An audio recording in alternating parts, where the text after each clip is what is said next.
Train travel seems so romantic in movies, but the reality can be much darker. A story from the 1970s perfectly captures how a simple journey can transform into a psychological thriller that speaks to fears we still have today. That's such an interesting point about the gap between romance and reality. What made this particular story so chilling?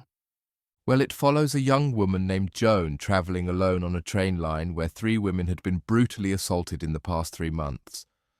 The papers were warning about a suspect with short blonde hair, and you can probably guess where this is going.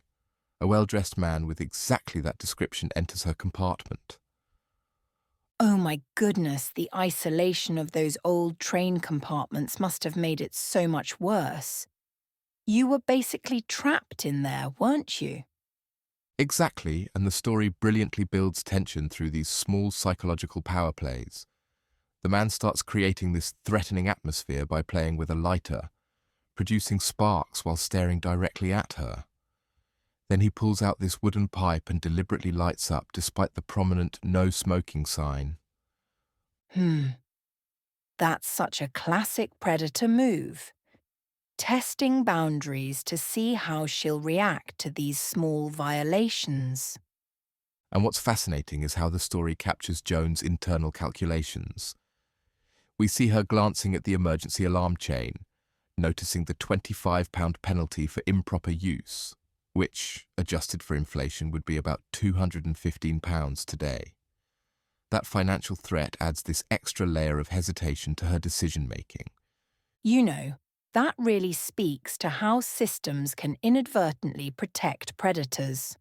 Like, why would there be such a steep penalty for pulling an emergency alarm? Right. And the story takes this unexpected turn when Joan finally escapes to the station. Her friends aren't there to meet her, but instead there's this seemingly helpful station master who tells her they've been delayed and left a key under their mat. Well, that's when all my alarm bells would be going off. The timing feels way too convenient. Here's where it gets really clever with the suspense. While in the station office, Joan notices a wooden pipe, just like the one the blonde man had been smoking.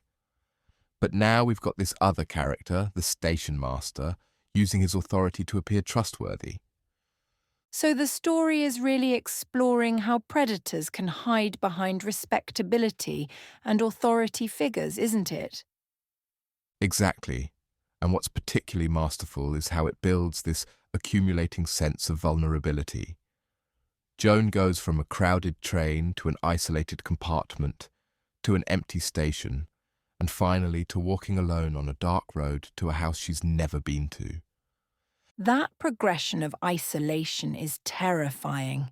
Each step takes her further from potential help or witnesses. And you know what makes it even more powerful? The story never confirms whether either man, the blonde passenger or the station master, is the attacker from the newspaper reports. It just leaves us with this growing sense of dread as Joan walks away into the darkness. That ambiguity really mirrors real-life situations where you're not sure if you're being paranoid or picking up on genuine danger signals. The story really captures something universal about vulnerability in public spaces. The way Joan has to constantly assess threats, second-guess her instincts, make split-second decisions about who to trust. These are calculations people still make today. That's probably why it feels so relevant despite being set in the 1970s. These same power dynamics and safety calculations are still part of many people's daily reality. And looking at current statistics, we can see why these fears persist. Recent studies show that about 81% of women have experienced some form of harassment in public spaces, with public transportation being one of the most common locations. Those numbers are staggering, and they really show how this story from decades ago still resonates today. The story ultimately leaves us with this powerful question about trust and safety in public spaces. When should we listen to our instincts? How do we balance politeness against self-protection? These are questions we're still grappling with today.